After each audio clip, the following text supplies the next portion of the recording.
ફરીથી તમારું હાર્દિક સ્વાગત છે અમારી ચેનલ મેથ્સ સાયન્સ માસ્ટર ની અંદર. આપણે ધોરણ 10 માં વિજ્ઞાનમાં છેલ્લા બે ટોપિક આજે જોઈએ જે પાઠ નંબર 8 ઉપરથી આપેલા છે. લાસ્ટ ટાઈમ આપણે ભણ્યા હતા કે પુરુષ અને સ્ત્રીનું પ્રજનન તંત્ર, બરાબર.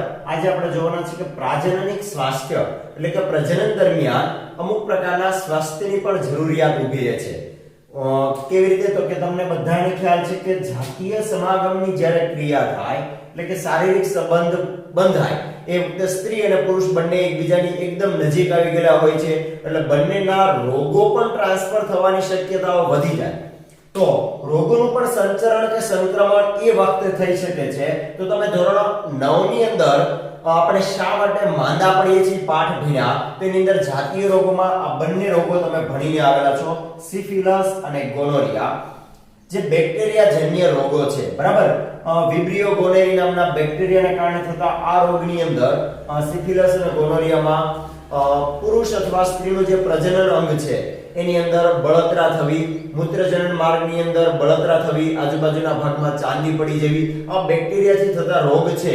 પણ આ રોગ જો થયા હોય તેને નિવારી શકાય છે, એટલે કે નજીકના કોઈ પણ દવાખાના ઉપર જઈને તમે એની દવા કે સારવાર કરાવો તો એના દ્વારા એને નિવારી શકાય. બીજું, સ્ત્રીને જ્યારે માસિક સ્ત્રાવની ઘટના બને તો એ જેટલા અંગો છે યોની માર્ગે એ બધાને વ્યવસ્થિત રીતે સાફ કરવા જોઈએ, બાકી બેક્ટેરિયાનું ઇન્ફેક્શન લાગવાને કારણે એ ફરીથી રોગગ્રસ્ત બની શકે છે.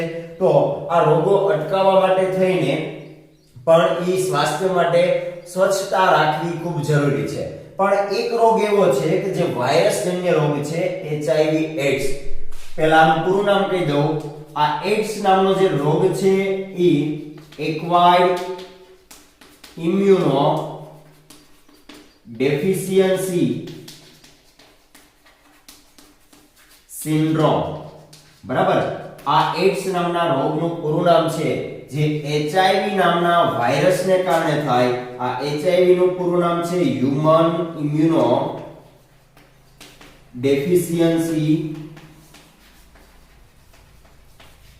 વાયરસ, બરાબર. આ રોગની અંદર અસાધ્ય રોગ છે, એટલે કે આની કાઈ પણ પ્રકારની દવા નથી. શું કામ? તો કે આ HIV નામનો જે વાયરસ છે એ મનુષ્યના શુક્રકોષ જે શ્વેત કણો છે એને જ મારી નાખે છે, અને આપણા શરીરની ઇમ્યુનિટી એટલે કે દરેક પ્રકારના રોગ પ્રતિકારક શક્તિ જે ધરાવવાનું કાર્ય છે શ્વેત કણો કરે છે, એને જ મારીને ખાઈ જાય. એટલે કોઈ પણ વ્યક્તિનો જો HIV એડ્સ થયો હોય તો, બરાબર, ઈ લાંબા ગાળે એટલે કે 10-15 વર્ષ સુધીનું આયુષ્ય રહીને લગભગ મૃત્યુ પામે છે. એનું કારણ આ એડ્સ પોતે નથી હોતો, પણ શ્વેત કણોની સંખ્યા ધીરે ધીરે કરતી ઘટતી જાય તો એની નજીકના સંપર્કમાં કોઈ પણ અન્ય રોગવાળો વ્યક્તિ આવે તો રોગ એને તરત લાગુ પડે છે અને એના કારણે એનું મૃત્યુ થાય છે.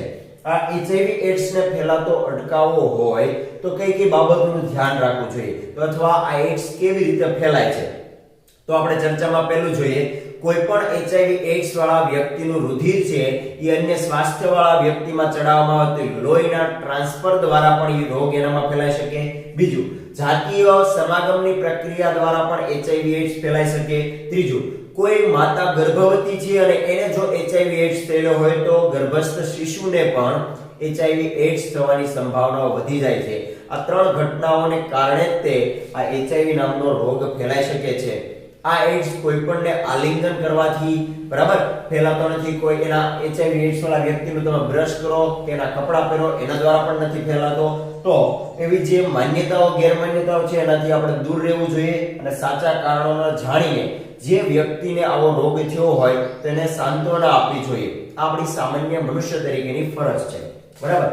હવે આપણે વાત કરી કે જાતીય સમાગમની પ્રક્રિયા થાય તો એવું જરૂરી નથી ને કે કોઈ પણ સ્ત્રી છે એ ગર્ભધારણ કરવા માટે માનસિક રીતે પણ સક્ષમ હોય. ક્યારેક એવું પણ થાય કે સમાજ દ્વારા એવું દબાણ કરવામાં આવતું હોય કે જે તે જાતિની જરૂરિયાત છે એટલે કે સ્ત્રી અથવા પુરુષની જરૂરિયાત છે તો એ વખતે પણ એવું કરવામાં આવતું હોય, અથવા સરકાર દ્વારા પણ નિયંત્રણ હોય, અમે બે અમારા બે, બરાબર, એટલે કે બે બાળકોથી વધારે ના હોવા જોઈએ. તો એવા સમયે પ્રજનનની ક્રિયા પછી ગર્ભને અટકાવવો ખૂબ અનિવાર્ય બની ગયો, બરાબર. તો ગર્ભધારણને અટકાવવા માટેના ઉપાયો જે તમને ટેક્સ્ટ બુકમાં આપેલા છે એમાં પેલું છે યાંત્રિક અવરોધનની રીત.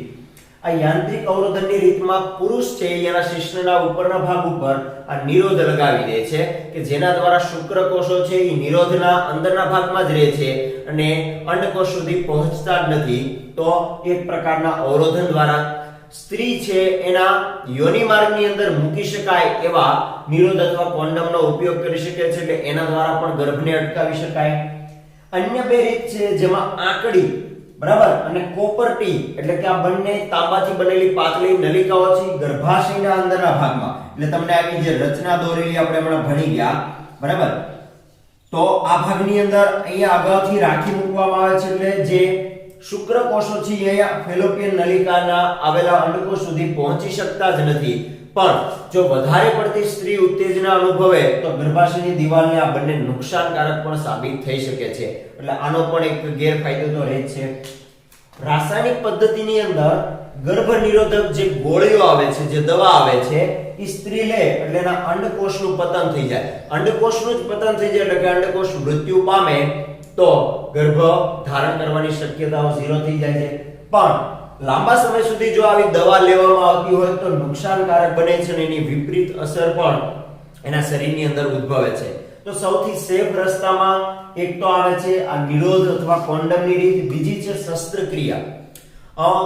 જો માદાની વાત કરીએ તો માદાની જે આ ફેલોપિયન ટ્યુબ છે જેની અંદરથી અહીંયાથી જે અંડકોષ ઉત્પન્ન થઈને આવવાના છે એ બંને નલિકાઓને કા બાંધી દેવામાં આવે અથવા એને ઓપરેશન કરીને તોડી દેવામાં, બંનેને મુક્ત કરી દેવામાં આવે તો એ ક્યારેય ગર્ભાશયના અંદરના ભાગ સુધી પહોંચતા જ નથી અંડકોષ, એટલે કે એને અટકાવી શકાય છે. જ્યારે પુરુષ હોય તો પુરુષના જે શુક્રપિંડ હતા એમાંથી શુક્રવાહિનીમાંથી અહીંયાથી કોઈ પણ જગ્યાએથી શુક્રવાહિનીને કાપી દેવામાં અથવા બંનેને બંધ કરી દેવામાં આવે તો શુક્રકોષ અહીંયા સુધી પહોંચી શકતા નથી.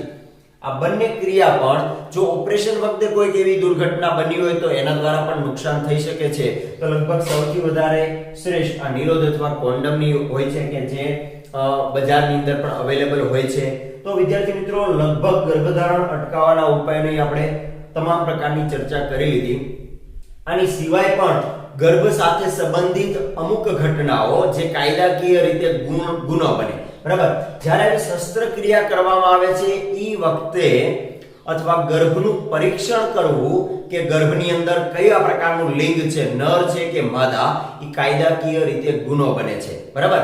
તો સોનોગ્રાફી મશીન દ્વારા એ ગર્ભની અંદર બાળક છે એનું લિંગ જાણવું એ કાયદાકીય રીતે ગુનો બને છે, કારણ કે આ સમાજની અંદર લિંગનો જે ગુણોત્તર છે, જન્મદર અને મૃત્યુદરનો જેમ ગુણોત્તર છે એમ સ્ત્રી અને પુરુષનું જે પ્રમાણ છે એ ભારતની અંદર તો તમને ખ્યાલ છે કે ઓછું જ છે. 1000 પુરુષોએ સ્ત્રીઓની સંખ્યા ઓછી છે, 800 આજુબાજુ જ હોય છે બરાબર. તો જે ગુણોત્તર જે રહેવો જોઈએ રહેતો નથી, એટલા માટે સરકારે એવા કાયદા બનાવવા પડે છે. પછી બીજું, ઘણા સમાજની અંદર આવી કુરિવાજો કે કુપ્રથાઓ હોય એના કારણે પણ અથવા ફેમિલી દ્વારા પણ એવું દબાણ કરવામાં આવતું હોય કે જન્મનાર બાળક જે તે લિંગનું જ હોય એના કારણે પણ આવી ઘટનાઓ બનતી હોય છે. પણ તમે સાચા નાગરિક બનો એટલા માટે તમને આવો ખ્યાલ હોવો જોઈએ કે ગર્ભનું પરીક્ષણ કરવું એ કાયદાકીય ગુનો બને છે, એ ક્યારેય ન કરવું જોઈએ. જો આવી ઘટના કોઈ પણ સાથે બને તો નજીકના પોલીસ સ્ટેશનમાં જાણ કરવી જોઈએ બરાબર. થેન્ક યુ વિદ્યાર્થી મિત્રો. તો લગભગ આપણે આ પાઠ આજે અહીંયા પૂરો કરીએ છીએ.